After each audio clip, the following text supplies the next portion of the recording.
This is Creepy and Geeky, a part of the Morbidly Beautiful Podcast Network.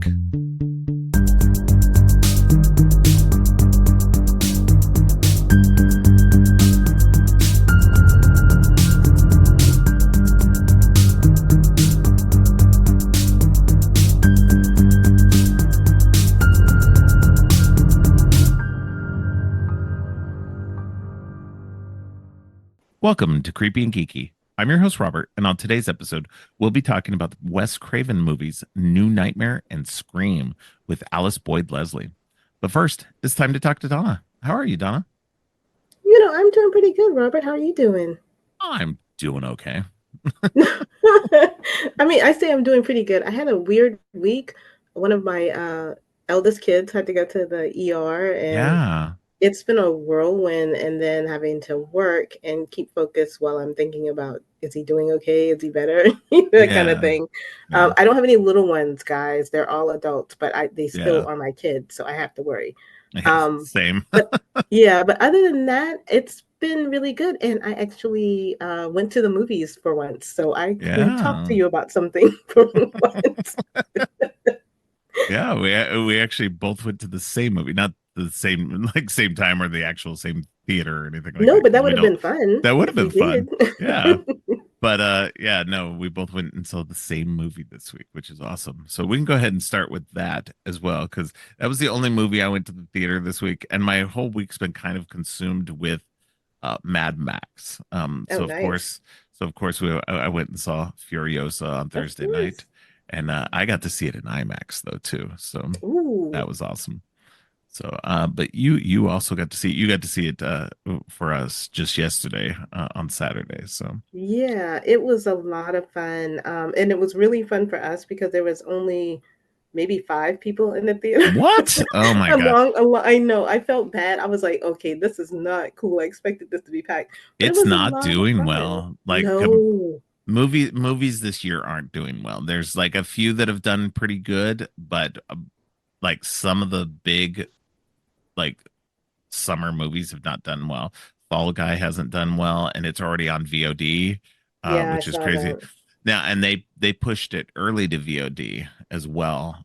Universal, who put that out, apparently, because I read something about that. Universal is kind of like they've done in this before, where if something's not doing great in the theaters, they'll push it to VOD early, because normally there's now a um, I think it's a 45-day window Hmm. between theater release and VOD release. And so, but the studio can always push it early if they want to, which is what they did in this case. And so I'm like, that sucks. It's not great at all. And I don't know what to account for it other than people are just tired of going to the movies. It's weird. And I've seen people talking online, and I know I'm getting off onto a huge tangent right now, but as the people talked about it online and about what would make the theater going experience better, and a lot of people are like, some people brought up good things, getting qualified people to become projectionists so you can make sure that the um um that it's playing correctly, Right. making sure the bulbs are bright. Now that's a problem I've had where I've gone to theaters where the bulbs are just shit, and the movie just seems really dark the whole time, and sometimes the movie is just really dark the whole time, because that's how it's made. But Right. I know there's some where the projectors are just, they've got old bulbs, and so I will say that most of the AMC's around us here, and AMC's where I exclusively go to, they've all upgraded to laser projectors, so those should be better now. And they have been by and large. I've enjoyed the picture quality on the laser projected stuff a lot more. Um, but and then the usual complaints about people, you know, being on their phones and talking and Yeah. being loud and stuff. Now, I will say once in a while we have to like we have people who are like that where they'll be on their phone off and on and stuff, but I'd say my movie going experiences are generally pretty good. I Yeah, I tend to don't go, think I've ever had too much of that going on when we go to the yeah, cinema. yeah. I tend to go on Thursday nights, which is like the first night a movie comes out. So I think most of the people who are going those nights are people who really want to see the movie We first want to up. watch it. Yeah, Yeah. and so you're not getting the weekend kid crowd and stuff, or the younger 20 something crowd who has grown up being able to use their phone while they do everything else. Yeah. So, Well, I mean, when we go, typically we always go the matinee. We always go like the yeah. first showing on a Saturday or a Sunday, and that can go either way. But for Yeah. us, it's been, the little theater that's right around the corner for me. It's been really satisfying going there because everybody that seems to go when we go they're pretty mindful. That's good. You do have the occasional people that talk a little bit too much, but Hmm. then, me being black, I usually scare them so they don't sit next to me. I just give them a mean mug when they come over, or I talk very loudly, which gives them the impression that I'm going to be talking through the movie, and then they sit somewhere else. These are little tricks in case you. Nice. I'm writing these down right now. One, be black. But I mean, that's it works. Sometimes the blackness does help to an advantage. But really I always seem to have a pretty good experience. I Yeah. seem to have a worse experience when I go at night and at our Mm, theater, our local yeah. theater, because that's when we do get a lot of the younger crowd that's like you said, they just want to be on their phones, or you catch some asshole trying to film something in the back, and I'm like, come on, man, just Yeah. watch the movie. We don't have time to bootleg shit. Right? Like I don't even understand that. Like why would you even be recording it on your phone? And a lot of people I've heard do that where they like they'll record just like a minute or two, but they're recording Right. like TikTok or Snapchat or something like why? Why are you like Snapchatting the movie? Fuck Yeah, off. why would you want to ruin it for Just somebody, especially if it's something really, important in the film? yeah. Don't do that. If you're gonna Just if you're gonna don't. if you're gonna do shit like that, go on the last week that it's playing or something like it. Don't be doing it during the first couple of weeks. Screw off with that shit. I do want to ask you, however, when you went to see Furiosa, did you get the Deadpool Wolverine quiet your Yeah, phone? yes, yes, yeah. That was hilarious. It's so cute. It was so funny too because they had even got a red band thing in front of it, but then like when he's cursing, it was all It bleeped. bleeps out. Yeah. I was like, what? Why? Because I'm pretty sure that we even got the red band Deadpool trailer before that, like just a little bit before that. So it was the most bizarre thing. So It was adorable though. I yeah, absolutely loved for it. yeah. Oh, I cannot wait for that movie. I think that movie's gonna do well. If it doesn't do well, then something is wrong this year Yes, something is for sure. definitely wrong. But yeah, they're expecting the next Despicable Me movie and Deadpool to do well. They were saying that the new oh, what is it called? It's the Pixar sequel, Inside Out 2. Mhm. Um they were saying not Inside Out. What is it called, Inside Out? There is an Inside Out 2 coming out. Okay, yeah, yeah. I don't know. My brain is tired That's apparently. okay. But yeah, so they were thinking that one would do really well too, but now they're kind of like we don't know. So uh, but who knows? I mean, it's bizarre. Getting back to Furiosa, Furiosa should be doing much better. Like Fury Road did extremely well. Yeah. Like it didn't, you know, it did like 300 and something million, I think, global box office, which again wasn't a ton, but I think it did better than it's tracking to do right now. So I'm Yeah. really Furiosa, I hoping, think, has only done like what, 58, and the budget was yeah, like 160 something. yeah. And so I mean, I'm hoping that Furiosa has legs. I'm hoping more people will go to it over the next week or two to kind of um give it that. I think part of the problem is that a lot of people are going to be unfairly um comparing it to Fury Road, um because they're two different movies. And I do, Donna and I are planning on doing a deep dive franchise episode on the Mad Max series as a whole. But if anybody's watched the Mad Max series, every movie's a little bit different from the other one. They're Hmm. not all the same kind of movie. And so anybody going into Fury Road or Furiosa thinking it's going to be Fury Road is in for disappointment for sure. Yeah, Um one of the things I can say about Furiosa, and I will be as spoiler free as possible, yeah. is that it is a great origin story. Like it's just Mhm. if you just go in, it's an origin story, and you get to learn so much about the character that we saw in Fury Road, which was it instantly made me want to go and watch Fury Road right after I went to the movie. Yeah. Yeah, no, I was like I love Fury Road. Don't get me wrong. I've loved it since I saw it and I got to see that in the theater thankfully as well. But Furiosa for me is and Fury Road's a 5-star movie Hmm. for me. But Furiosa, I love that movie even more than Fury Road. I think I do Um too, which is it's really hard for me to say because of hey, Tom Hardy, but uh, no, really, but yeah. it's such an empowering film, and it's such a great look at a character to see the Yeah. development of how she started and how she got to where she is now. And And man, it was devastating. It was, it was right. Well, and as good as Charlize Theron is as Furiosa, and she's like excellent. Like right. she's perfect in that role. Anya Taylor-Joy, like I don't know, like I think it's just my bias because I really like Anya Taylor-Joy as an actress as well, that it was like she just brings another level to it. Hmm. Like they're both so good in the role. And that's the thing. I They think both you're right complement each though. other really well, but I think Anya Taylor-Joy just brings something next level to it. She fleshes her out so And much. and We to get be to see fair, that. I mean, she gets to do a lot of things with that life that Charlize didn't get to do.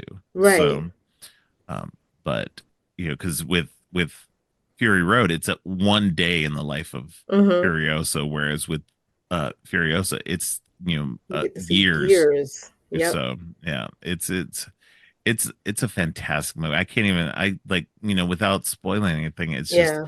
It's so good. It's so much fun. So much fun. You do get a good Fury Road uh style action sequence. And honestly, it tops Fury Road in so many ways. And it's hard to say that because Fury Road is so good.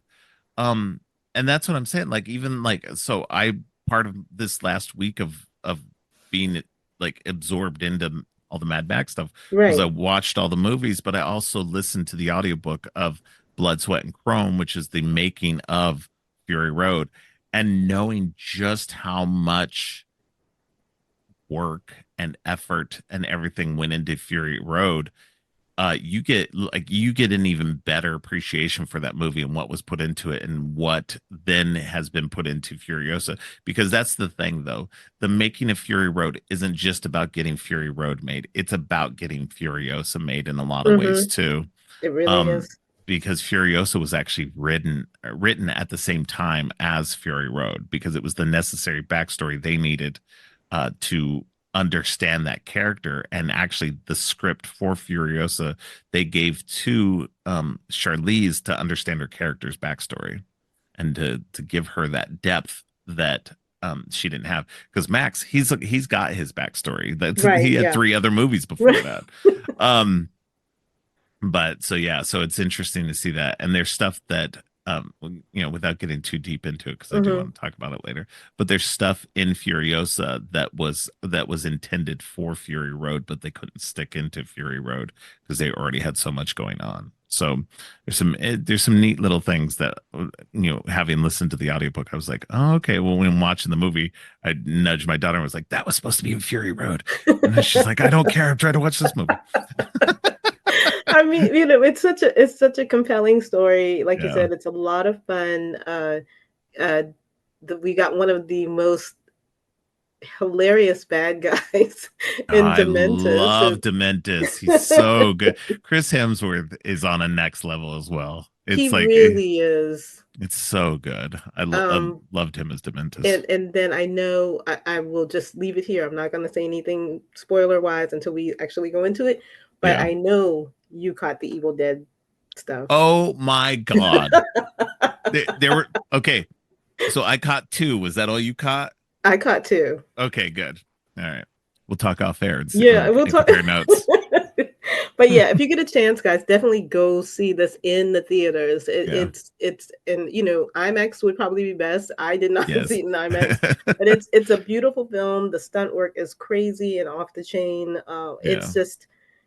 It's probably one of the most fun cinematic experiences I've had so far this Absolutely. year. Yeah, Really, if you it's a like lot of Fury fun. Road, you should like this movie. Like that's my takeaway from it is and if you don't like this movie but you liked Fury Road, I'm not quite sure what what the issue is because it's really good and it fully is involved in that whole world. Like I you just get want to see so more of that. I want to see oh more man. characters during this wasteland apocalyptic setting. I Yeah. want to see more tales from the Well, wasteland, which we're that's coming.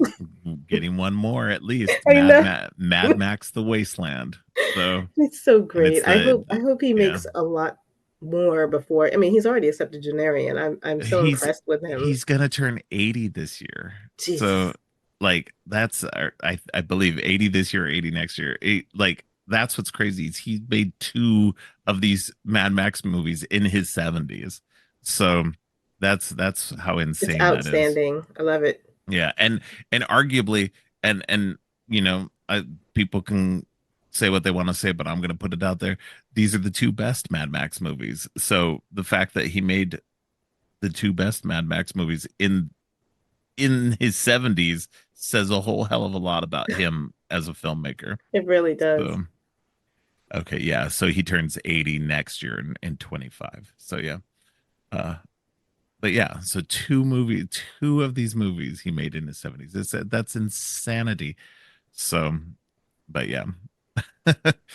Yeah, that's all I have to say about Furiosa without getting too Yeah, I spoilery. think that's all we can say without getting too Yeah, spoilery. yeah, definitely. And I mentioned that in my letterbox review was, the Evil Dead fans should check out. And I don't know if they're intentional. They could be completely unintentional, but I suspect in some way they were intentional, which would be crazy. So,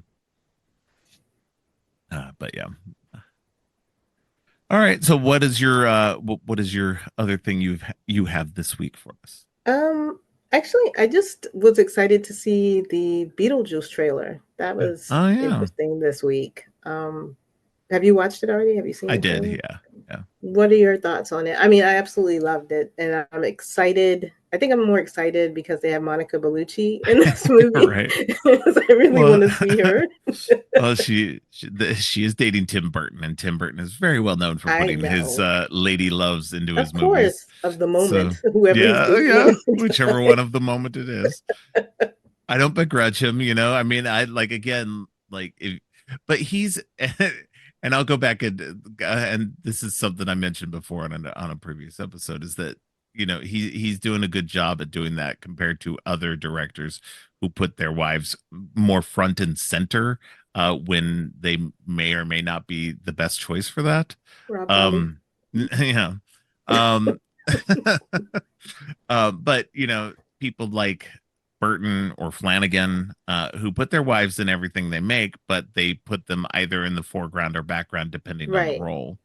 And that's what I think is good about Burton is that he tends to place them where he feels they're best at. Um, so it just kind of depends on the each individual movie. And for the But most part, it works because you don't feel yeah, like you're over inundated with the person just because he's in love with them or dating them or right, whatever. yeah, And it was nice. It was nice seeing, Winona. It's nice seeing Captain yes, O'Hara. It's nice seeing, the house. All of these things are gonna spark so much nostalgia when I watch this film. yeah. But it was more importantly, it was nice seeing Michael Keaton just, being this character who we all hate and love at the same time. Yeah. Yeah, no, it definitely it was a fun trailer. It definitely made me more interested than the teaser trailer did. And not that the teaser trailer was bad or anything. It did its job. But yeah, this trailer was a lot of fun. Um, and I'm very interested in checking it out. It feels like definitely going back to the Tim Burton we all know and love. Um, Yep. like, and I'm not one of those people who doesn't feel like directors can try to grow or whatever like that, but I feel like in a way he kind of got away from what made him him. Um, and uh, so it's good to see him get back to that Tim Burton feeling. So No, plus we've got our. How did I not mention it? We've got our girl in there, Jenna Ortega. Jenna Ortega, yeah. So that's going to be Yeah, fun. and I just love that Winona Ryder's playing. She's still goth, still, Of course, still. Lydia Dietz will always be God. It's so funny too Not a because like, phase. yeah, it's not a phase for Lydia. Uh, so it's just funny, but I love it. It looks interesting, and the Monica Bellucci looks like she's gonna be a great character as well. So it definitely, and Monica Bellucci's a great actress. So I mean, you can't if you've got her in your pocket, you can't not use her Oh anyway. my gosh, So definitely. so, but yeah, that's cool. My only other thing this week is I want to talk about Humble Bundle, which is this website where you can get, and most people should know this, but you can get bundles of books or video games or software or whatever. And they have lots of cool stuff out there. And for me, just in the last week, I have bought, let me see, I believe it's three, but it could be, no, yeah, three. So I bought three, three different comic book humble bundles. And I've bought quite a few from them before. This is a regular thing for me. Hmm. Because what's really good, and they're digital comic books, so know that going in, they're not physical. But they do book bundles, and it's all digital stuff. The book bundles, audio book bundles. But these were all comic book stuff, and they've been doing comic book stuff for a long time. One of my first things from them, like in terms of buying comic book stuff, was because I started out buying like Android game Hmm. bundles from them. That's how I originally started with them. But back in 2015 was the first time I bought a comic book bundle from them. Um, so it's been quite a bit. I'll have to What check is them it? out. Yeah, yeah, no, they do. They have some really good bundles up right now. And that's why I'm mentioning it because the bundles they have right now are really, really good.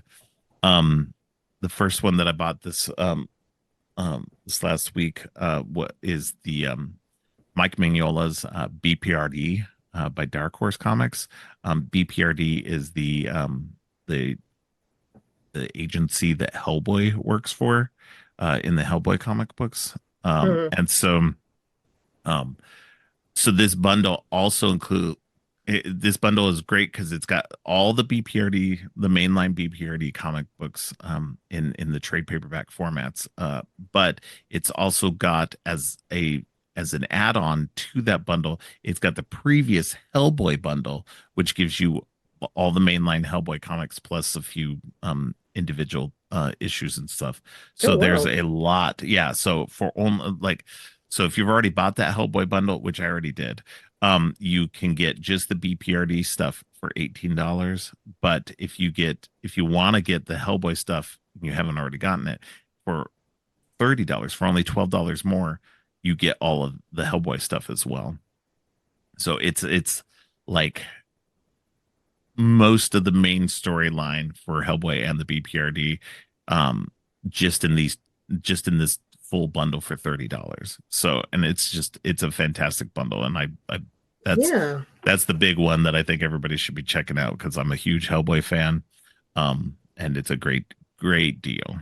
Oh, I'm Um, gonna have to go check that out. yeah. Then there's the Dynamite 20th anniversary 20,000 page mega bundle is what they're calling it. And this is Dynamite comic books. They've been around now 20 years, obviously. And they've got a huge bundle, and it's kind of a cross section of all of their stuff. So they've got stuff like they do the Red Sonja comics. They do the Vampirella. They're the current owners of the Vampirella license. They've been doing it, I think, pretty much the whole 20 years. Um, they've got the John Carter and Deja Thoris license. they put out stuff for them. They do. They've got the Army of Darkness license, so they're putting out a ton of Army of Darkness. So you can get a little cross section of all of these comic books and more in this bundle, and it's a huge bundle. It's really crazy how much stuff is in this.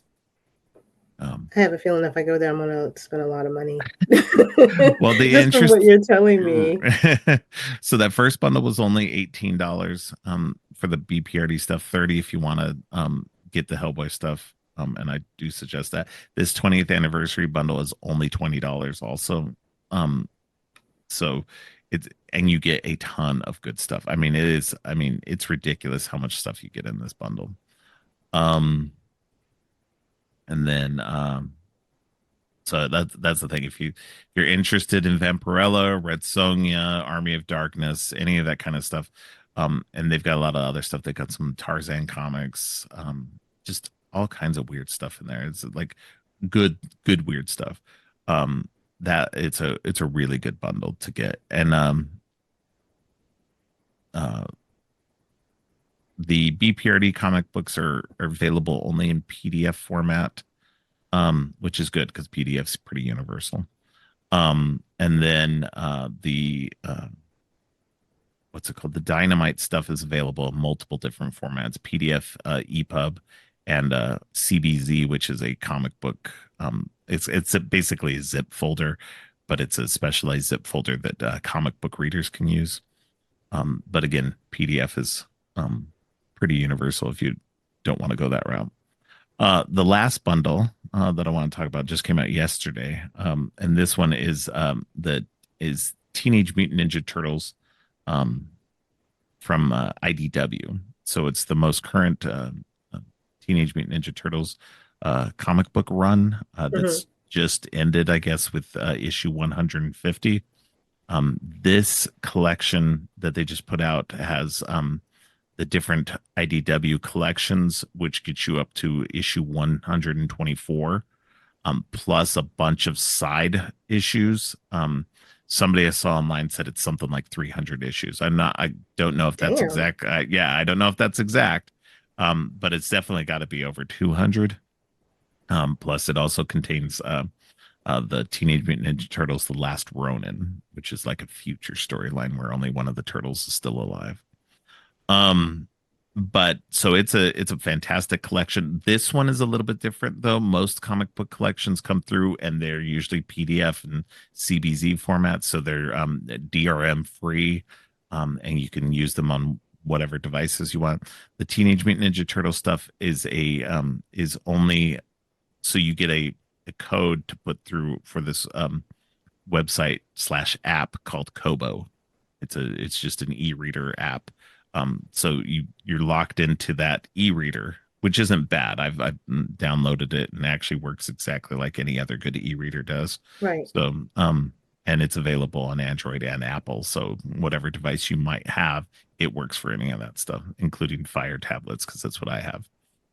So yeah, so it's a good bundle because it's the this IDW series is they kind of reimagined it from the ground up. It starts with a newly reimagined origin for the turtles, very similar to the original origin but slightly different. And so it's and I only just kind of started reading a little bit of the first couple issues last night, but yeah, it's a looks like a fun series, um, fun collection of stuff. So uh, and that one's only $18 for that set also. So I mean, it's a So it real. actually sounds like you have your summer reading like planned.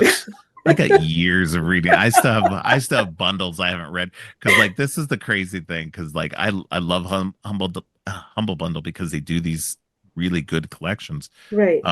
And so I've got a previous Army of Darkness collection where I've got like a good portion of the series up until that point.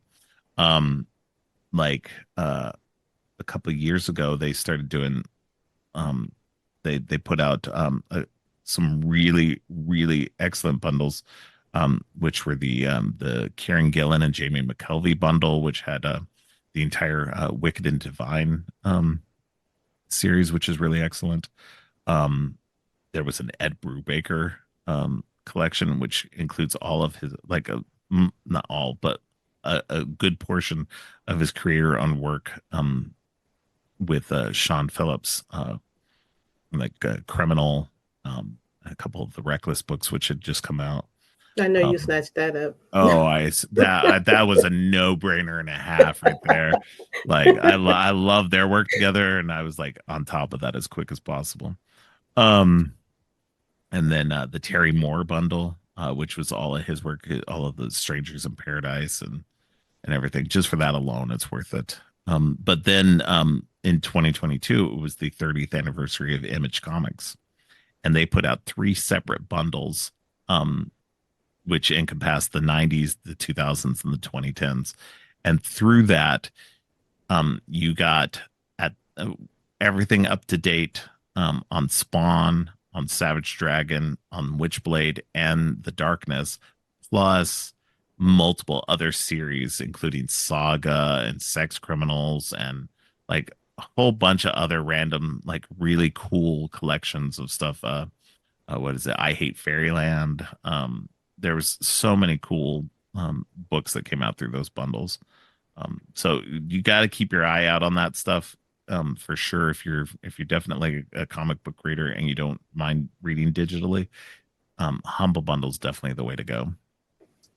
You get really awesome deals through there. Yeah, you sold me on that. I'm probably gonna go right there after we get through talking and get into uh, trouble over there, but I'm I'll telling you. do that. Yeah, because like I said, what is this, 30, 50, $68 for these three bundles if you don't have the Hellboy stuff. So 68 with that, and you can get massive collections of so many good things. So it's definitely a good way to do it. So, but that was my long-winded humble bundle thing. But I did I mentioned it on Twitter, but I wanted to let people know because it's just I benefit really greatly. I mean, I didn't even scratch the surface of all the bundles I have because there's so many other bundles I've Hmm. gotten over the last few years that are really cool and have lots of really great stuff in them. So it's definitely worth keeping an eye on for that kind of stuff. And don't miss out on some of the video game ones or the computer software ones as well, because sometimes they have really cool stuff that you might be interested in. Yeah, I want to check that out now. I need to let my kids know that too, because that's Yeah. probably going to be where they'll spend most of their money. But I only have one other thing I wanted Okay. to talk about, if that was cool. Yeah, definitely. It's neither creepy or geeky. Well, it might be a little geeky.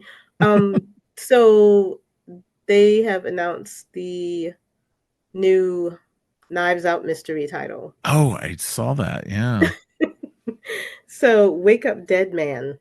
That's going to Yeah. be interesting. Another Benoit Blanc murder mystery. How do you feel about the Knives Out I films? love them. I love I do them. too. Yeah, no, they're great. A lot of fun.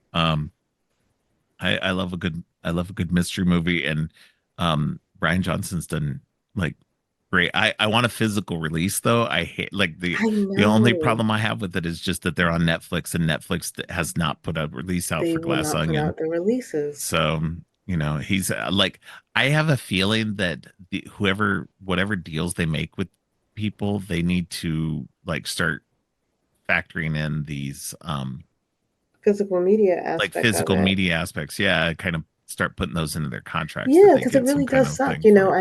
I Yeah. have Knives Out, and I can't.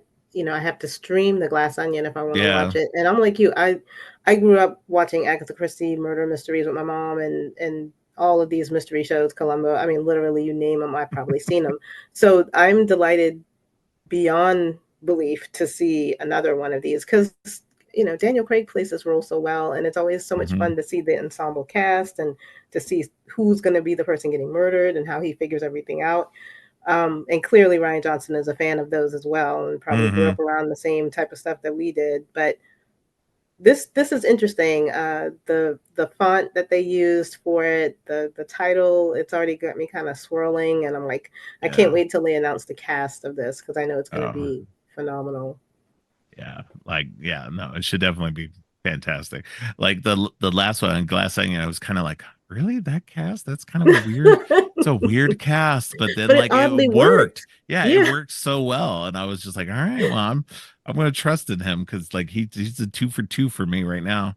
So we actually went and saw Glass Onion in the theater too because it had 1 week where it was open at the theater. right. And yeah, my daughter and I definitely went because I was just like, I want to see this in the theater. So but so I definitely got the chance to do that. So, but I've since watched it again on Netflix, of course. But yeah, I would love a physical release because it's ridiculous there isn't one. So, but yeah, no, I'm excited for this new one. Yeah, I think that was all I had, unless you had something else. I don't think I have anything else, and I'm sure people are tired of hearing me talk right now, which is too No, bad they're not. because you get more of me in the rest of this Right episode, after this. right? But yeah, hasn't been a whole lot of traffic with news this week, but Yeah. hopefully when we meet again, we'll be able to talk. And then we are doing the Mad Max, Yes. diving into that world. Yeah. Definitely gonna have a lot of fun with that one. So I do have a quick question though. Sure. If we were in the apocalyptic wasteland that George Miller has set, do you think you'd fare well? Oh, probably not. I would try my best, but I'm yeah, I'm kind of realistic about that. I'd probably fall pretty early. Although, being Gen X, I think survive a lot longer than, the millennials or the Gen Yeah, Z I kids, think we would so survive a lot longer. I mean, we had to fend for ourselves. Y'all don't understand. yeah. Our Yeah. parents did not know anything that we were doing at any given time, and they were perfectly fine with that as long as we came home before it was dark. Right? Yeah, we were outdoors all day long from the time we got up till the lights turned We were on. not allowed in the We were house. not You know, allowed to come back, or if we did come back, for lunch or drink or something like that, we immediately had to go back out. go right back out. So that's a whole different world. I could not have imagined. Like my kids got to go outside and do things and everything like that, but by the time they were old enough to do stuff like that on their own, cell phones existed and they both had cell phones. So I was able to reach them anytime I needed to, or they were able to reach me. And so it was a whole different animal. Like, and most of the time they just stayed inside anyway. So, which like I didn't have a problem with. And that's what always drove me crazy as a kid too, was that I was a kid who would rather just sit in his room, read comic books, read books, and watch TV or whatever. Bed, They were always get pushing out. me outside. Like, I don't want to go outside. Outside sucks. I don't have Oh my friends. gosh. We had this discussion when we left the theater, and I basically told them, I said, yeah, I think I would do pretty well. And then my husband asked, well, why do you think you do pretty well? And I said, well, I get along with people even though I don't really like people. People generally like me, but I'm not a people person. I don't know why that is. And I'm good at a lot of things. And he's Yeah. like, what are you implying? And I said, I'm good at cooking. I'm good at telling stories. I'm good at keeping people entertained. So I think I would do well. I Yeah. don't know, and he's like, what about me? I'm like, I'm selling you to the first person I can find.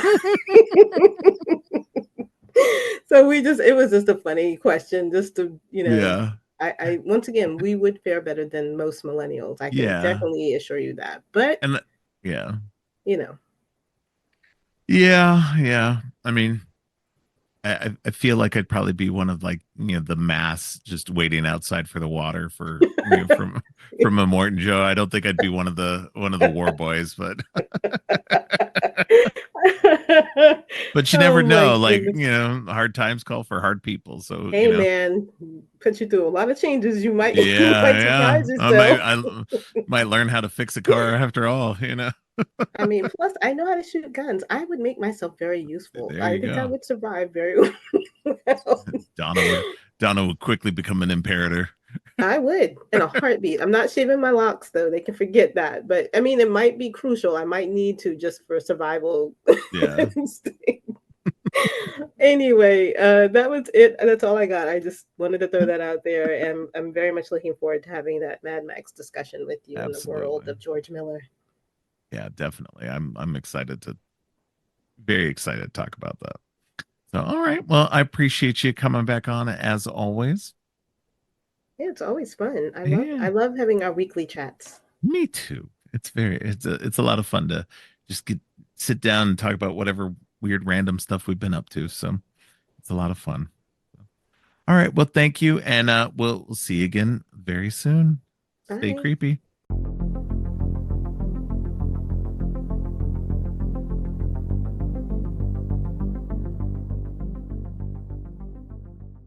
On today's What's Your Favorite Double Feature episode, I'm joined by Alice Boyd Leslie to talk about meta slashers, Wes Craven's New Nightmare, and Scream. Alice is one of the co hosts of the Drunken Horror podcast. Welcome back to the show, Alice. Thank you so much for having me again. It's a pleasure to be Yeah. back. Yeah, it's great to have you on. Yeah. Um, as all my listeners know, I'm doing kind of getting back to the roots of the show and doing just random double features again. And so this is I put it out to some people who've been on the show before. You've been on the show, so we I put it out to you to give me 3 to 5 double features that you'd be interested in talking about. And this was one of the ones. You had some other good ones, but this was one of the ones that I've talked about both of these movies before in their own respective deep dive series. Um, but I thought that these were two that really should be talked about in conversation with each other, because they both kind of they're a turning point in a way for Wes Craven, and so Yeah. I think that they're very interesting to talk about where his career was and where it ended up. So, um, Yeah, definitely. so what specifically attracted you to talking about these? Also, Well, I mean, is kind of my favorite horror movie, I would yeah. say, unashamedly. I would love to say something really cool and a bit more kind of out there, but no, it is always Scream. I've got to be true to myself, really. And then I kind of through that I kind of discovered New Nightmare, and they're always just the Mm, ones I keep kind of going back to. And I thought, yeah, kind of just as you said, really, they work together so well. right. In this kind of turning point, one in, as you mentioned, in Wes Craven's career, but also in horror in general as Yeah. well. So yeah, that was one of my number one choice for coming on to talk about this with you. Awesome. Yeah. No, and I agree. I think the Scream franchise is like my second favorite horror franchise. Evil Dead will always have my heart the most. Um Yes, but of uh course. but the Scream franchise definitely is really high up there. And it's so sad to see the state of it right now. I know, yeah. I wish Spyglass would like just get rid of it and let somebody else handle it because I can't see a future with them. No, Um, yeah. It is tainted now. it's so bad. So yeah, it's not a good place that it's in, which is such a shame because it could have been something really amazing. But yeah, yeah, It's it's a shame interesting that when you is where really it's at. look at it. It's interesting when you really look at a lot of the horror franchises like that. They all kind of end up in a bad place. Yeah, Because even talking about the Nightmare on Elm Street series, we haven't had one in what 15 years now. I think the yeah, last one was in 2009, and Friday the 13th is still mired in legal issues. Um, Hellraiser is kind of crawling back a little bit. Texas Chainsaw is just kind of all over the place always. yeah. Yeah, it's just when you look at all these, the only consistent one is the Chucky series. That's I what's know, crazy, and it's yeah. going stronger than ever now. So, Yeah. Who would have thought that it would right? be the Chucky series? Like, it's so strange, And I but thought the yeah, that's Scream series was headed in a good direction, but apparently, you know, these people who own it right now don't know what the hell they're doing. So, yeah. but Definitely. yeah. But yeah, let's get into it. We'll go ahead and start with New Nightmare because that's kind of where it ends and begins in a lot of ways.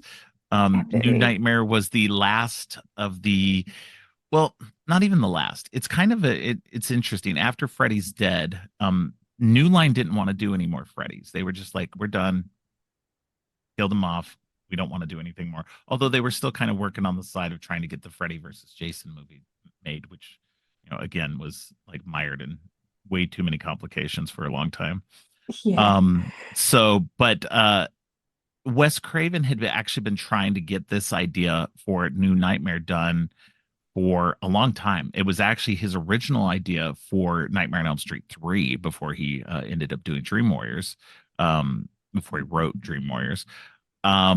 So it's interesting how much he's been trying to go back to this um, storyline. And real I don't know if the original idea was for him to do a meta narrative or if it was just the idea of Freddy as this long time like nightmare demon that had Hmm. existed throughout time. And that was the initial idea behind it.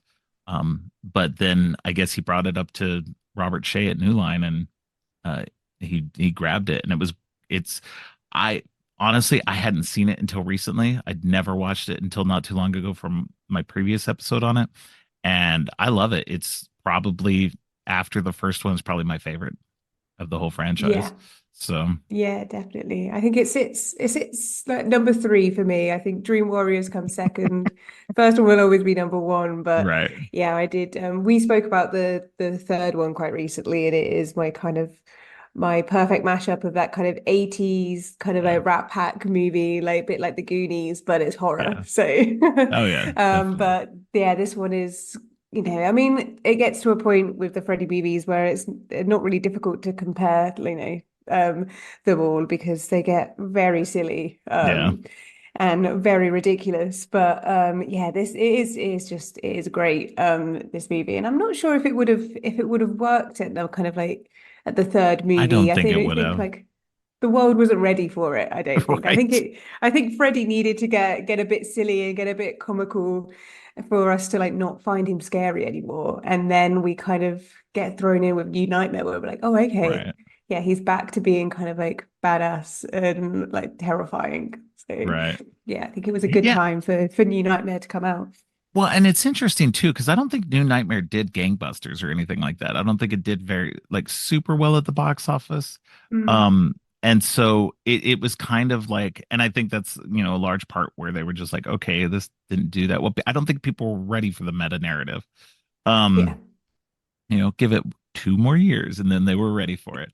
Yeah. Um, but it's interesting though too because both of these in conversation with each other, they are definitely both meta, but they're meta in different ways as well too. Because where Scream is a movie that knows about horror movies and is very and the people and the people within it are kind of going back and forth, and then the it gets more meta as you go along in the series in the franchise.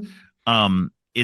It's like what he did in New Nightmare was set up for everything that came afterward. It's Yeah. like because New Nightmare didn't quite work that well for audiences at the time, that it was like, and I don't know how much. I know some of that was in Kevin Williamson's script in Scream, but I'm not sure how much of that was also Wes Craven then going, you know what, I'm going to take these ideas and expand on them in my own ways in the Yeah. movie itself. And I feel like he really did have a lot of change and input in a lot of that. Yeah, definitely. It did feel like kind of New Nightmare was him kind of testing the waters to Yeah, see like, can we do something like this? How will it be kind of received? And I guess it did it needed to be kind of a couple more years and throw in some teenagers that like people could right, probably relate to a little bit more and kind of understand the kind of the formula a little bit more, I right, guess, of the kind of the slasher genre. So they can kind of play around even more with the kind of the meta genre. So yeah, it did feel like Wes was like, let's just see how this is gonna work out and see how people respond. But right. Yeah, no, exactly. And I like, and I think that's what I like about New Nightmare is just that it's like it's a bold move. It really is, mm, especially in the horror world because we'd had meta kind of stuff like this before. Stuff like, maybe like April Fool's Day and some other stuff that yeah. kind of plays with conventions for the audience. but and we'd had stuff that played with you know trying to keep it realistic or whatever. But never to this degree, as far as I'm aware. I could be wrong. I haven't watched every horror movie. Yeah, no. But but I feel like this at least was the biggest one. And Yeah, really kind of and to take such an icon like Freddy and to both scale him back and make it scarier.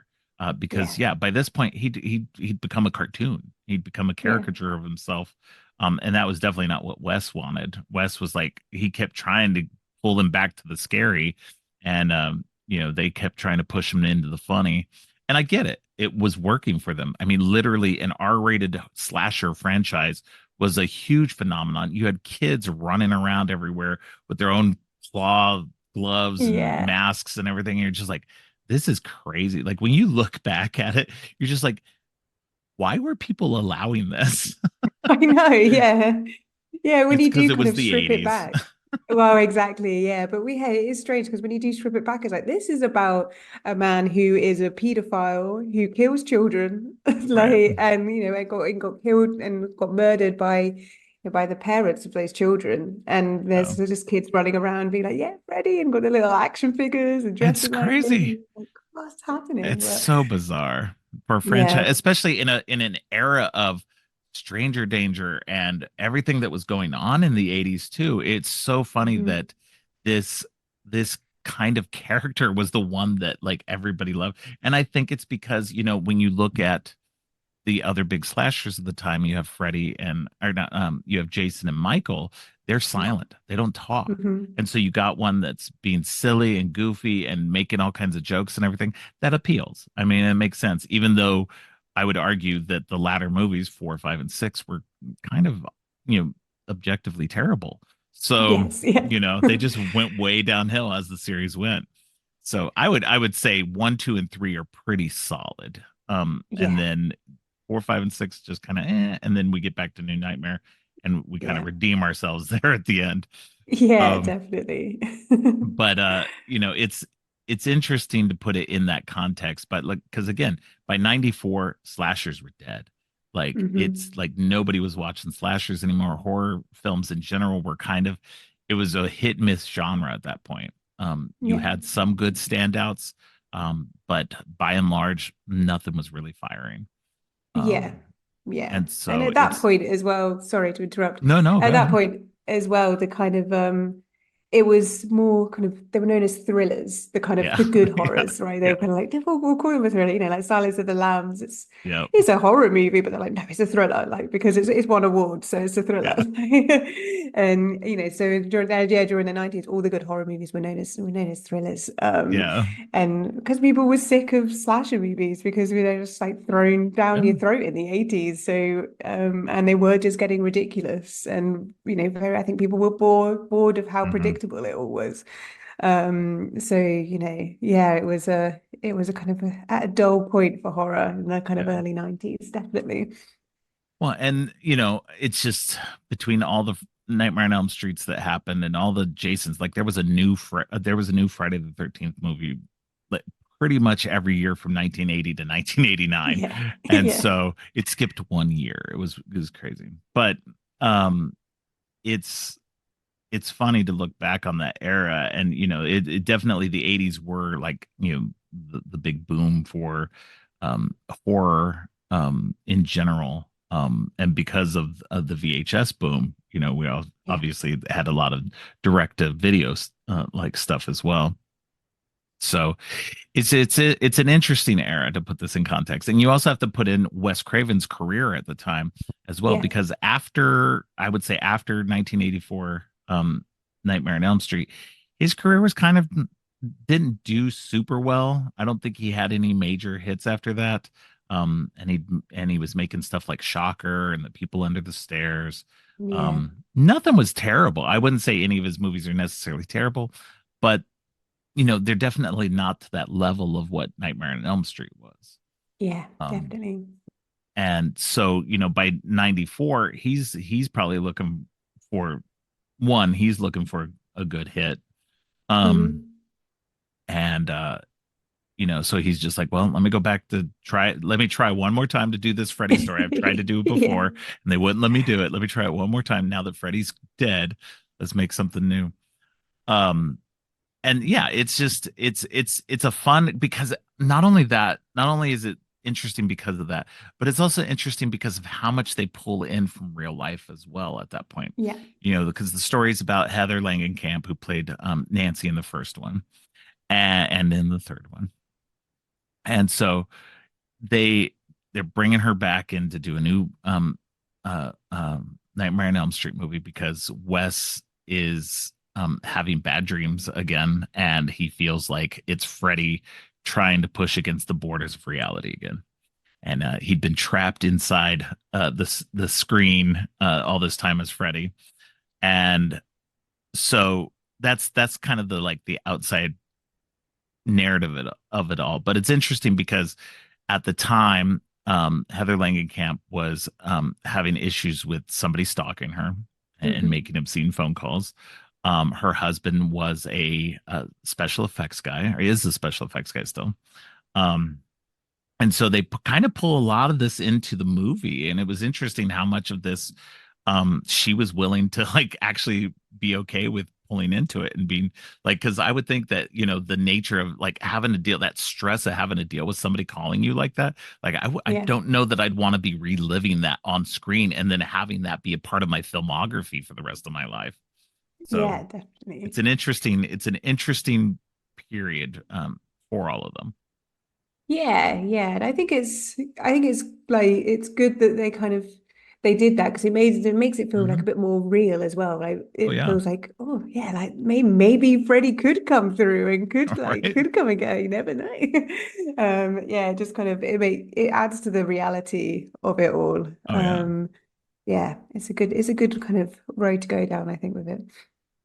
Yeah, no, definitely. I think it's a good area to, and I think this is why like New Nightmare, it may not have done well at the time, but I think it um was well received by critics and everything, and I think by audiences, it's since had a good critical reappraisal, Yeah. and kind of putting it back into context and back into conversation with the rest of the movies as well. Yeah. And I've seen a lot more people talk about how good it is now. Yeah, And definitely. so, Yeah, I was kind of looking back I was reading some letterbox reviews as I was kind of watching it the other day, and everyone was like, this still was really good, like after a rewatch, still enjoying it. I think most of the time people are saying that Freddy doesn't look that good. And I do agree with that. He looks very plastic in this one. yeah. Like I think the design is interesting, but definitely the face part. What I find most interesting, and what I feel is an upgrade is the finger blades. Yeah, Having them be biomechanical like that, being actually kind of part of him, seems to be that's the only upgrade that I like. yeah. The very weird plastic look of his face, makeup didn't really work. Kind of takes you out of it. It almost seems um a little too fake. I liked the original makeup more. And I don't really, get down with the trench coat look either. It's No, like it's a no. weird look. It's like I get you're kind of going for a darker angle, maybe more for a Candyman vibe here, but it's not working for you. No, it didn't really work. And like, it's a shame that I didn't really watch it at that time. I would have been a bit too young, but I don't know if it's just because it's a bit too weird, kind of. I don't know, like maybe he would have been scarier back then. I don't know. Yeah. But maybe he just always look a bit plasticky. But even when I watched the kind of the first one, I'm like, Freddy still looks terrifying, like with Yeah. that kind of that makeup. So yeah, that is the one kind of downfall for it for me is that yeah, he just doesn't look right. I Like, think the interesting thing about him is in the earlier movies, like 1 through 6, he looks like he's been burned. Whereas in this one, mhm. he just looks like he's been skinned. And you're seeing the Yeah, muscles and everything else underneath the skin like rather than an actual burn victim. So I think that's what kind of yeah, throws me out of it. It looks more just skinned. Um, yeah. but you know, but that's a minor quibble, really. Because Yeah. he is a lot scarier. He's not making jokes. He's not he's not talking very much. He's like growling and just.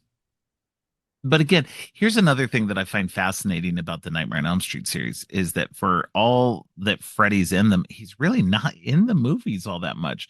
Like Yeah. it's so funny how often, like when going through them, his screen time is very low.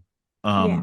And I was actually very surprised at that. And including in this one, he's barely in this one. Yeah.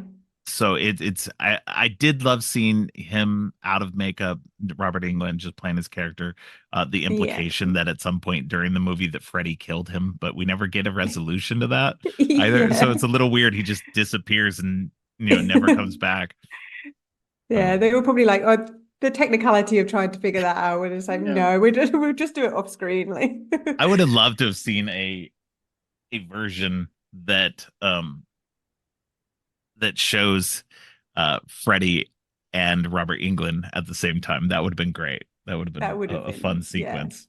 Yeah, it was so good. Especially if you had Robert in the Freddie makeup at the time, and so just kind of have this little Freddie off.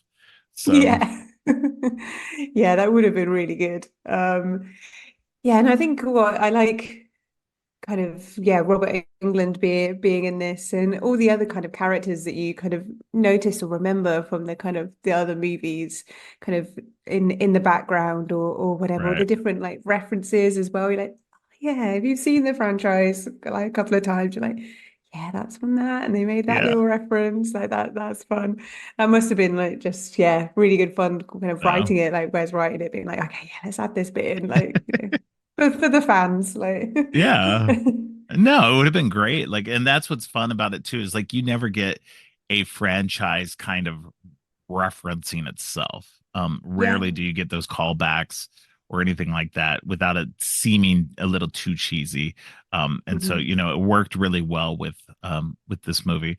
And it's interesting too, because he did consider bringing Johnny Depp back because we did get other characters who came back, and he did get consider getting Johnny Depp back, but by that point, Johnny Depp was a bigger star, Yeah. and so he was like, I'm a little too nervous to call him and ask. And then I guess a few years down the road, they met up at some point, and he talked to him about it, and Johnny Depp said, "Yeah, I would have been there." So Yeah. it's like, well, missed opportunity. So, Yeah.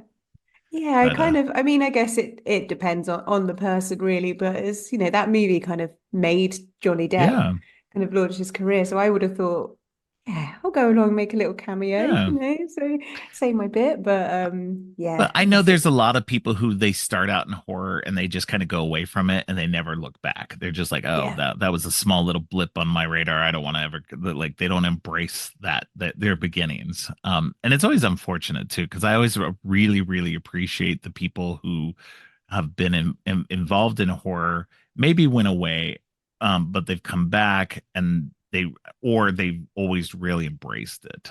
Somebody like yeah, Barbara Crampton, who I've known yeah, for a long time, definitely, she yeah, just loves being in horror, and I love it too because she's so well known for that, and soap operas, which is so bizarre yeah, too. And so I yeah, love that she's got these two separate worlds that don't collide in at all, and that she's just very much a huge proponent for both, yeah, especially for horror definitely. now. So Yeah, yeah. She's always at conventions and just loves yeah, meeting people and hanging out. yeah, Like she's so lovely. yeah. Yeah. But yeah, going off on that, like I can't imagine kind of Jennifer Anderson appearing in a kind of Leprechaun reboot or Right. anything like that. Like Yeah, it would be great. Maybe yeah. now she would be, but kind of back in the day, definitely not, I don't think. Well, but that's even like Nev Campbell. Nev Campbell doesn't do horror outside of Scream. She Yeah. doesn't. She's obviously not a horror person in the way that she loves horror and wants to continue championing that. I feel like she mostly does the Scream movies because she needs a job. Yeah. I think she's a good actress and she's great as Sydney, but like I just feel like and it's the same with Jamie Lee Curtis. I feel like Jamie Lee Curtis is the same. She comes back to Halloween for the paychecks. She doesn't Yeah. care. She likes to go do the other stuff, but you know it's more about the paycheck and just like, okay, yeah, I'll come back, every 20 years and do a new Yeah, Halloween movie. exactly. Yeah. Yeah. I'll be waiting for age 60 now. Yeah, yeah, exactly. And fair play, you can't argue with that either, can No, you? You no. can't, be there for the paycheck. Good on you. Like, No, and that's the thing. Like I'm totally fine with people who are coming back for the paycheck and everything like that, but I really appreciate the people who are really there for the love of horror and who yeah, especially just cuz horror doesn't get mainstream love, no, So, it's really nice when there are people who really are a part of it. Um yeah, so definitely. but Yeah, but I mean, even somebody like Wes Craven, Wes Craven really didn't want to keep doing horror for as long as he did. He was good at it and he continued to do it, but he really wanted to branch out and he just could not get a leg up into something else. He did finally get that Music of the Heart movie made, mhm. but it didn't do well. So it was just like, okay, dude, I'm sorry. Yeah, Come back to sorry, just horror, gotta stick please. to Yeah. yeah, exactly. Yeah, stick to what you're good at. We love your horror. But yeah, so it's this movie's a lot of fun because of it being a kind of a revisitation. It had only been 3 years since the last Freddy, so it wasn't like we had that much time away from him. But um but it was good to get back and to kind of, to me it felt more final than Freddy's Dead in a way. Like Yeah, this was, and especially this was Wes's last word on it. yeah, And it was great. It was great to see him in the movie. It was great to see everybody just kind of, come back and have a lot of fun with a new, interesting, kind of very scary movie that kind of talked about movies and kind of talked about the broader ideas of what Freddy could be. And yeah. I would love to see that franchise of a very serious, very scary Freddy. So Yeah, definitely. Yeah, not that. I mean, I can't even really remember what the kind of story ends up being in the franchise. Like some yeah, kind of like these are isn't he, he's like the bastard son of a nun that had been kind of raped yeah. thousands and thousands of times or something like that. And But it's it's interesting though too because it does kind of tie in some of the dream demon stuff, like yeah, in that narrative as well. So it's like they kind of pick up on the little tiny bit of thread that Wes had planted in there, but it doesn't feel as good as it does in New Nightmare. no, no, yeah. Yeah, even kind of going through New Nightmare, yeah, kind of Dylan, the son ends up kind of dream walking and we kind of see Yeah, those little bits. There's hints of the kind of dream walking, I guess, not as kind of obvious as it is in the kind of the third movies kind of right, onwards. But yeah, it's nice to kind of see those little nods to the kind of the lesser favorable ones as well. right, yeah. No, and I think that's ultimately where it comes down to. The franchise is okay. I will reiterate that I think the strongest ones are the first three and New Nightmare. Yeah. Um, and that if you don't watch 4, 5, and 6, you're not missing much. No, So no. yeah, just Yeah. go to 3 and then just skip to New Nightmare. You're good. Yeah, yeah, that's kind of the general advice. But I would say if you just want something that you don't really need to think about and maybe Yeah, have a bit of a laugh, like yeah, watch the other yeah, one. They're not amazing bits of horror, but then it is fun to see how ridiculous the kills can get, I yeah. think. Oh no, for Um, sure. And if you like that kind of cartoony fun stuff, yeah, definitely watch 4, 5, and 6 because it definitely gets into that zaniness. Um, but yeah, it's just yeah. it is what it is. Yeah, definitely.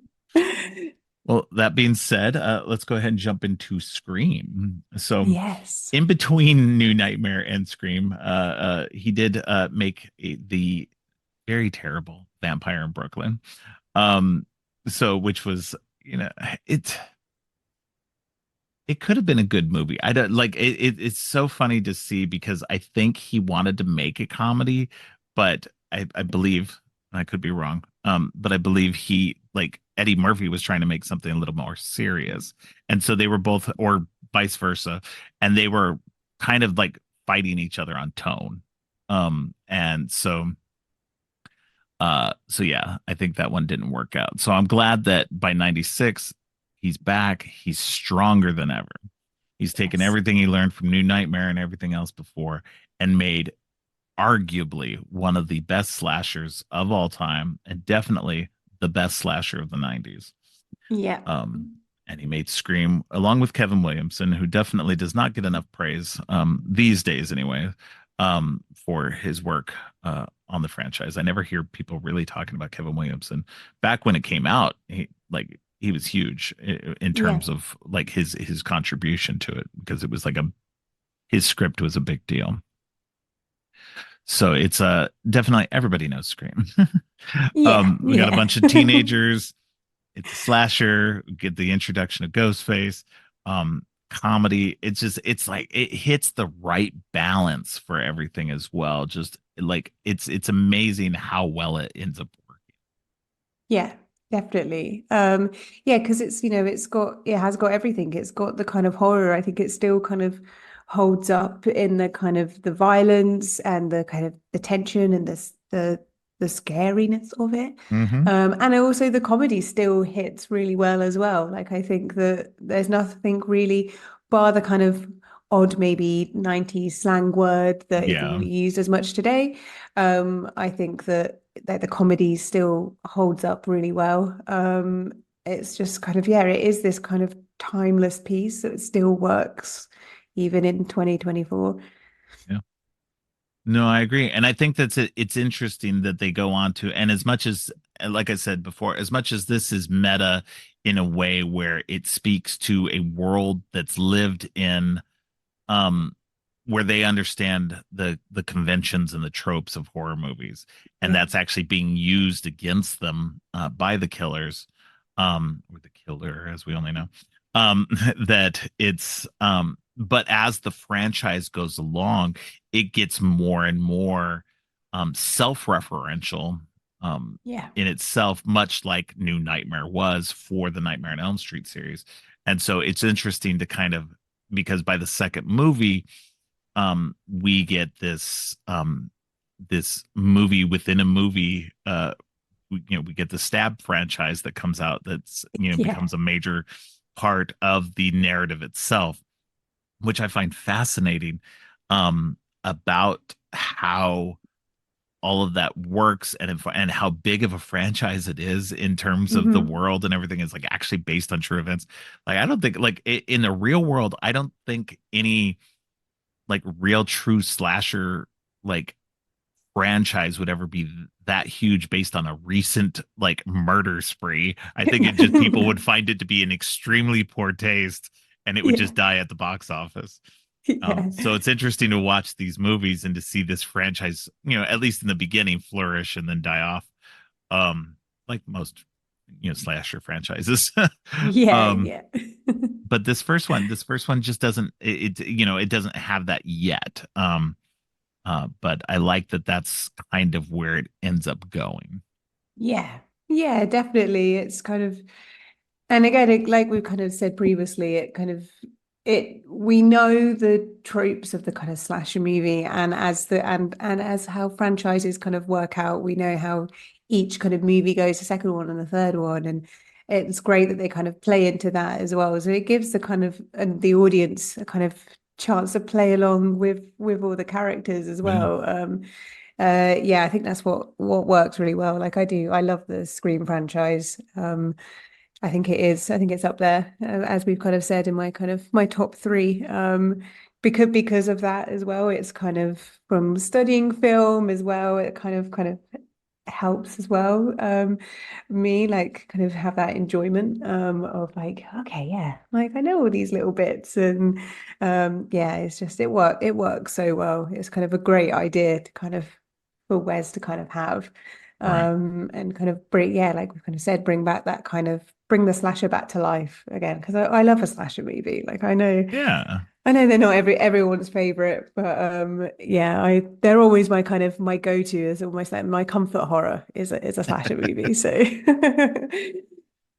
Yeah, definitely. I agree. I think that you slashers when they're done well are really good. You yeah, get a bunch of one-offs here and there, and you got your franchises, the Freddys and the Jasons and the Michaels and everything. And again, those are all of varying quality themselves. Yeah. But and that's what's interesting too, that I would argue that, when we were talking about consistency and everything, the Scream franchise up to date has the strongest consistency in terms of quality, continuity and tone. Yeah. Like, arguably every movie in this franchise is a banger. It just Hmm. they all are firing on all cylinders. And as much as people want to crap on Scream 3, no, that's my favorite after number one. So you all I can. also love Scream 3. It's okay. Yes. It is Yes. great. I think Awesome. because it does get really silly, That one and gets really silly that and really it, meta. yeah, So but it's fun because yeah. it is, and it references back to loads of little bits in the first one and the second one as well. With like Tori Spelling turning up, and you're like, you remember that kind of one line from the Scream movie, and you're just like, oh, it's so good that they did that, and like, Yeah. yeah, that's just I love it, I love And it, you and got Carrie Parker Fisher's in it Posey. as Yeah, well, like Carrie Fisher, Parker Posey. yeah, Like I love Parker Posey at this time period too. So it's just like she's so good in this movie. It's hilarious. But yeah, yeah. it's but yes, awesome. I love when other people like Scream 3 as well. Because so many people shit on it and I'm like, "No, it's so good. It's so It is funny." great, And it's yeah, got a hidden killer like that has yeah, never been exactly, revealed. yeah, Um so like I keep waiting for her to come back too. Like she's there yeah. because they filmed it as a two killer movie and then they had to edit it out later on to make it a one killer. Yeah. Um so I'm hoping one of these days we'll get her coming back. Yeah, fingers crossed. But yeah, but starting with Scream itself, it's just it's so strong. Like and that's why, like, even as much as I love Scream 3 and I probably watched Scream 3 more than any of the others, you don't have any of it without the first one. Yeah. And for that to come out of the gate in 96, and this was what was interesting, nobody expected it. And even when it first came out, it wasn't a huge hit right away. It was actually word of mouth Hmm. that kept people come back there like, okay, there's this movie. You got to go see Scream. And I remember because I was working at a theater at the time, and it just kept building and building and building, and it was pretty amazing to watch. Um, it's it's one of those things like people, unless you were there, you don't understand how actually big it was. It's Yeah, like the Blair Witch Project, like looking back on that in its time period as well. Like people can't fathom people being suckered by the Blair Witch Project, but it's just it's interesting to go back to that like early internet time and just to see how definitely. things have changed since then in terms of marketing and word of Yeah. mouth and everything. So yeah, Yeah. it's just a lot of fun. Go ahead. Yeah, no, I was just gonna say it's like it's a bit of a shame that kind of we don't have that anymore. And it is down to internet and social media. Things get spoiled almost instantly. Kind of the hour a movie comes out to the Yeah. cinema, it's like so it will be spoiled, splashed across Twitter or TikTok or wherever. So you can't unless you're very anti social media, you can't avoid it. And I don't Yeah. think there really is any kind of word of mouth movies really anymore You that get people it kind of end up occasionally. seeing. There's some that I know have built over time. You get something like Godzilla minus one recently. That Yeah, that that's was true. that was a big one that gained momentum as it went by, and they actually added more theaters here in North America because it was gaining popularity. I would argue stuff like Smile and Barbarian also Yeah. ended up getting more theaters as well because of word of mouth and sustaining that that audience. But it is rare. It's definitely Mm. very rare, and I think that where the internet is good for a lot of stuff, it's also bad because I feel like as much as it's good at spreading the word of mouth, there's so much out there that it gets diluted very fast. So it's rarer these days to have something. And like here's another problem is that, and I'm not a huge fan of movie critics. at all in general, and haven't been for decades now. Just because more than anything else, if I want to go see a movie, if I like what a movie looks like, I'm going to go see it based on the trailer or whatever. I'm not going to base it on what a movie critic tells me the Of movie's course, about. yeah. Because movie critics are they're giving their own subjective opinion about the movie. And I Yeah. found that far too many of them, even people like Siskel and Ebert, they give these scathing reviews to something that actually turns out to be pretty decent. Because Hmm. and people take those as gospel, take those critics' words as gospel, and some movies fail because of that. And I just Yeah. like that's always kind of bothered me. But at the very least, in back in the day, sometimes critics could champion stuff, and enough people listen to critics that sometimes these movies would get that big buzz from that. Nowadays, critics are the critics that we have now are all over the internet. They're kind of there's so many people who are critics now, quote unquote. Um, but there's and so much of it is driven by clicks more than anything else. So Yeah. you're not getting these true feelings on on stuff. You just have people hyping up a movie and saying it's good even when maybe it's not, because Yeah. the person behind it who's saying it is getting paid money by the studio to say good things. Yeah, exactly. So so it's kind of hard to trust in critics these days. And I've seen Yeah. oh my God, I've seen some terrible critics in just the last week. I've seen some terrible like people saying some stuff who are supposedly critics. And I'm just like, how are you people actual critics? You guys are terrible, saying some of the worst junk I've ever seen. So, Yeah. but yeah, just that's my rant about critics. No, no, no. It's fair enough. But there are definitely some that I will look at after I've seen the movie. I'll check to see, okay, like what did they say about the movie, and see if Yeah, I kind of yeah, align with what they think, and maybe they'll come up with something that I didn't think of either. So, yeah. and that's what I like I doing it now. yeah, definitely. I think that's what I normally do. I kind of and I don't tend to kind of go and read anything kind of from a kind of a more official source. I tend to go on to Letterbox and stuff, and I Yeah, think that yeah, like my friends that I follow on Letterbox, I trust a little bit more, and sometimes maybe they will give a difference of opinion, and I'm like, oh, okay, yeah, like I can see that, and I didn't think about it this way, yeah. and all right, maybe my view will change a little bit. Maybe I'll go and see it again and watch it from that lens. But yeah, it's but yeah, I think kind of back then with Scream, I would have loved to kind of experience just someone telling me like there's this movie called Scream, Yeah. like you need to go and see it. I did have it with Barbarian actually. People were Oh, telling okay. me like you need to go and see Barbarian. Don't watch the trailer for it. Trailer gives too much away. Go in completely blind. I don't think the trailer did actually give that much away. Honestly, when I went back, when I saw the movie and then I went back and watched the trailer for Barbarian, the trailer doesn't really tell you much at all. Like, at Okay. least to me anyway. Yeah, But, yeah.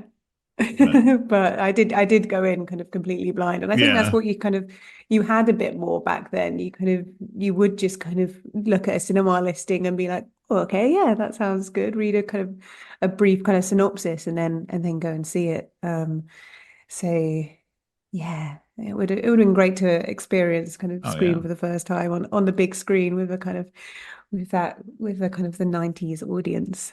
oh yeah. Yeah, No, and I've definitely, and I was talking to somebody else about it not too long ago, but I've seen every Scream movie in the theater. I realized amazing. that, yeah, I realized that not too long ago that I have actually seen everyone in the theater. I've gone every chance I've had to maybe number four I didn't get to, but I think I still did with that one as well. Yeah.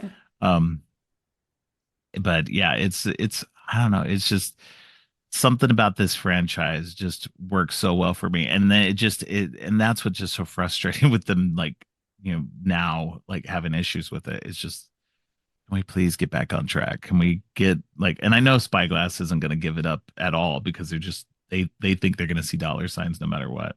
And that's Yeah. what's frustrating too, is like the people they're getting for this. They're bringing Nev Campbell back. They're bringing, Patrick Dempsey's possibly coming back. They're whereas Scream 5 and 6 were kind of, requels of one and two. Yeah. Scream 7 is going to be a Scream 3 like requel. And I'm like, oh man, that would be so great and fun. But now it's like, it's so tainted. And it's like, Yeah. you guys ruined it completely, Yeah, especially it because is. Kevin Williamson is going to be directing it this time too. And it's just like, man, it's just so messed up. Yeah, it feels like they know what they kind of saw the kind of backlash of everything quite Right. rightly so.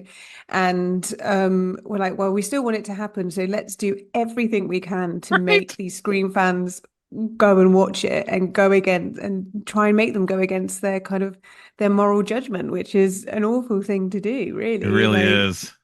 I'm not yeah, going. I've told no, people like, look, this is. I'm not usually one to like boycott anything. I'll boycott certain things, of course, but like, but like usually movie type stuff, I'm just like, I don't care, man. It just doesn't matter. Like at the end of the day, I'll watch it eventually, even if I don't go to the movies to go watch it or whatever. Like, but I'm definitely like put my foot down on this one because this one is so wrong on so many levels. yeah, Everybody involved in it, everybody who's actually, going ahead with it, like Nev Campbell and Kevin Williamson and all of them after what happened. I'm just like, hey, I can't respect you guys like that, yeah, So yeah, but that being said, the first movie's great. it is. And again, getting back to that one specifically, is the time and place of it. Just Wes Craven getting that arguably his biggest hit ever. Hmm. And just changing horror Yeah, at that time too, because horror, like we said earlier, was kind of kind of tapering off. It was the end of the slasher era. The early 90s had kind of tapered off. We weren't getting so many slashers. And then of course, because Scream did so well, everybody tried to mimic it, and we got all the proto Scream slashers afterward. And it was just like, oh, it's just like some worked. Don't get me wrong, some worked. yeah, yeah. I Know What You Did Last Summer was good, or the first Urban Legend was good. So we Yeah. had some good stuff here and there, but there was a lot of terrible stuff as well. There Um, was, yeah. you know, I think it, it kind of it made people realize that okay, we can do something, even though kind of Scream is someone in a mask, like chasing teenagers around. It kind of made people realize, oh, we can still do a slasher movie, but we can maybe do something a little bit different with it and not let it just follow yeah, this kind of convention that we're used to. Like we've got the Final Destination movies. I don't think they would have yeah. existed without Scream, and that's a great kind of like slasher to kind of go down. I would say it's a slasher movie. Hmm. To kind of to kind of go down, have death be the killer. Right. And that kind of like plays with itself like quite a bit as well. So yeah, we owe Scream a lot We for do. horror, really. Definitely. Yeah, and I mean it's pretty much everything that Wes Craven did from that point on as well. Like he did the next four Scream movies. He did a couple of other side projects here and there. He did Cursed, My Soul to Take, and the Music of the Heart as well was right around that time. And but nothing was as big as the Scream franchise. Um, and it's and I think that his legacy will always be Scream, Nightmare on Elm Street, and Yeah. I guess people will always put in Last House on the Left, because of what it meant at the time as well. Yeah. So Yeah. so he's always it through 3 decades he had he kind of changed horror in each little bit. So it's great to have that kind of legacy. Like his consistency wasn't there, like in terms of his output in between each one of those. But when he hit so big that Yeah. you can't argue that dude's success. So No, and you can never take him down from like the Mount Rushmore of horror. So, of course. Yeah. but yeah, it's it's definitely but Scream is just it's fascinating what it spawned in terms of itself. what it did for horror, because it revitalized Hmm. horror in so many ways, not just, all the copycats that came afterward, but it also helped, I think, move horror forward in a way that kind of horror got stuck in itself. And I think that's what we saw in the early to mid 90s.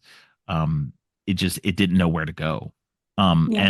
And it's interesting to consider that um that Scream, as a throwback in a way, that's so reference heavy to older horror, was also the catalyst for um, horror today in a lot of Yeah. ways. Um, Yeah. that I would argue that most of what we have, in a lot of ways, owes itself to, the Scream and the after effects of that. So Yeah. Definitely. Yeah, it feels like it made horror cool again. yeah, yeah, And it made kind of film nerds cool as well. Like yeah, in a sense. definitely. Yeah, I which think is that's always good. and it's interesting too, because I think that that is a combination of, at that mid 90s period was, for film nerds, that between Tarantino, Kevin Smith, the Scream movies, and a couple of, I'd argue there's probably some other people that were involved in there, but those are three of the big catalysts for, that that definite dynamic shift in the way movies were. And in 96, when Scream came out, it was right before DVD happened, because Hmm. DVDs came out in 97. um so you have a movie that's just on the cusp of taking on the the new format and helping that new format move forward. Yeah. Because, like, I remember when Scream came out on home video, I originally got it on a two tape set. That one was the regular movie, but one was the movie with audio commentary on Oh tape. wow. So Yeah. and this was before, like, because they started doing that. Like, it was weird. It was a weird time because they started actually doing these special edition tapes, where you could do that. I also had like a Fargo set that was kind of the same way. Yeah. And so you were able to start getting these special editions on VHS. And it was just like, I think they knew DVD was coming. So they were just like, let's hurry up and get some of these out on VHS as well. So that then Yeah. those people who are going to hold over for a long time, that they'll have some interesting things too. We can make as much money as possible. Yeah, definitely. And that's such a like that's got to be those kind of special features from kind of the tail end of VHS and kind of DVDs. That's just a pinpoint in films because we won't have that anymore now because Mm, of streaming. Like you don't really get the kind of special commentary version on Netflix or anything like that. So right. I can't imagine how kind of, Gen Z must think like, so you watched the whole movie again, but there was just people talking over it. It's like, yeah. Yeah, all the time. No, and I Yeah. think that's what's interesting too, is because while we do have this streaming boom, and I would argue that most of the general public is going to watch things on streaming, that, you still do have physical media. As Yeah. much as people are like complaining about the death of physical media because of Best Buy and Target not caring very much, that there still are discs out there. Like, people don't forget, there are, you have to go to places like Diabolic and, other places that are actually selling them. Like, I just posted today about getting some of the Second Sight 4K discs, and Yeah. um because I'm like, I'm all about the special features. It's fun to watch, interviews and listen to commentaries and stuff, because I've always been a film nerd. And I think that, by and large, most of the people aren't. And I think that's why over time, even the DVDs and stuff started putting less and less on there. Hmm. Um, and so that's when the specialty labels have started picking up all this stuff and going, you know what, we're going to add all this stuff in because it's interesting and fun. Yeah. And yeah, so it's really cool when they do actually do that. But yeah, Scream was just one of those things. I think that New Nightmare walked so Scream could run, and Yeah. it's Kevin Williamson bringing what he wanted into it, but also Wes Craven going, you know what? Now I can really say what I wanted to say with New Nightmare, or at least Yeah. twist what I wanted to say and make it something more interesting. Um, and possibly even Kevin Williamson was influenced by New Nightmare in a way, Yeah. to create that narrative. Um, so it's just a fascinating time, and watching both of these movies in conjunction with each other is a lot of fun because you get to see like where um Craven wanted to kind of go with it, where he wanted to say it with New Nightmare, and did it successfully. I argue that it's a very good movie, but because people weren't ready for it at the time, and it wasn't really the right vehicle. I think something like Scream to you needed something fresh and new. You couldn't do it with Yeah. a character who'd already been in the public consciousness and who'd already been a version that wasn't the version he wanted. Yeah. And so when you make it Ghostface and you make it funny and you make it exciting, then you kind of you hit on the right mix. And I think that's why Scream works so well and why it just hit at the right time.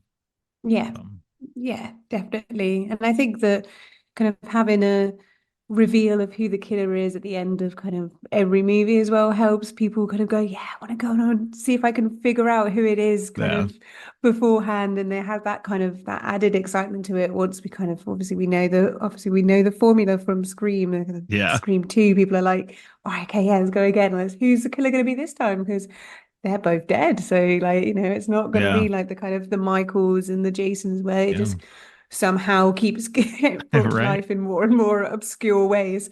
Yeah, it kind of we do just have either like crazed fans or grieving parents of the of whoever. Right. Yeah, it's always fun to see kind of what route they go down with the killers. And it kind of yeah, I guess make it more and more meta as it goes, but it Yeah. just it just works. It works so well. Yeah, definitely. Yeah, that and I think that's what's fun about it too, is it takes that well-worn slasher formula and continues to kind of turn it on its ear, and make it something unique and of its own, even when it's still, five movies in, and we are still kind of self-referencing itself now. And it's kind of an Ouroboros of horror in a way, Yeah. Yeah. which I think is interesting. There's definitely avenues where they can take it. I think that definitely and people have mentioned this before as well as I have, that I think that there needs to be more ghost face killings. Like it's Yeah. not just going to be revolving around Sydney or these people in Woodsboro. It's got to be happening elsewhere and in greater numbers at this point. Like something's, that's the interesting story I want to see. Yeah. And I think there's definitely that avenue that they can go down. Maybe they will, maybe they won't. Um, hopefully they find something fresh in it at some point. That's what I'm hoping for. You know, I was kind of glad when originally, Sydney wasn't going to be in the franchise anymore. It's like let's move on. Yeah. Let's because every franchise moves on from the last person and everything. And it's been great to have Sydney and all of them in here, but after five movies, it was kind of time to go. So Yeah, let the new kids definitely. have it. Let's move and let's even move on to even newer people. Like, and that was what was interesting about it too, was that Seven was going to had this potential to put all of that aside and to continue on and go do something else. And that's what's frustrating on top of it all, is like, okay, it could have been a good movie, but now you're just kind of doubling down on it, on everything on the past. And again, wouldn't be bad if it were handled in a better way. So Yeah. Yeah, I agree. Yeah, I think frustrating. that yeah, Sydney, she's had her story and there's not much more to kind of say to it. And I think Yeah. even kind of the link in with, in I think you find it out in five, the like Billy's dad. No, dad is no, sorry, excuse me. Billy is the father of one of the main characters in Yeah. five. And I even with that, I thought, oh, that feels like a bit of a stretch because they've kind of just been like, oh yes, he was must have been sleeping with someone else during at high school, and you're like, oh, okay, Yeah. like, oh, I don't know. And like that kind of that callback there, I wasn't really a fan of. I thought that yeah, it could just be just a fanatic fan that Yeah. can that just wants to go around and copycat the movies. It doesn't need to be this kind of tenuous link between other people. Right. So yeah, it would be nice to kind of let's do like completely clean slate on it, and just Yeah. reference the stab movies in it, and Yeah. that's Like all we need to get do. really meta like that. That would be really fun, I think, Yeah, yeah, definitely. Yeah. I mean, because they've already established that these people are talking to each other on message boards and that all this stuff is happening, and that you're just like, okay, well, this is the kind of stuff that would be interesting and fun to really explore instead of Yeah. like focusing in on these people who've already dealt with it. Like, let's see who else might be dealing with it. Let's have some fun Yeah, with it. definitely. Yeah, exactly. And there are those people that do exist or must exist in the world that do kind of believe that these people are actually real people or something. And it would be Yeah. cool to kind of go down that road and, believe that, yeah, this is something that's real and I'm going to be so obsessed with it and, make it seem more of a reality or I don't know, like it would be, yeah, start Yeah. afresh with Yeah. it. Exactly. All right. Well, I don't have anything more to say. Do you have anything more you wanted to add that we haven't talked about? No, that's everything from All me. right. All right. Well, I appreciate you coming on again. Why don't you let people know where they can find you online?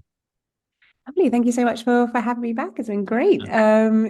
You can find me on X. I keep having to remember to call it X, not Twitter. I call it Twitter.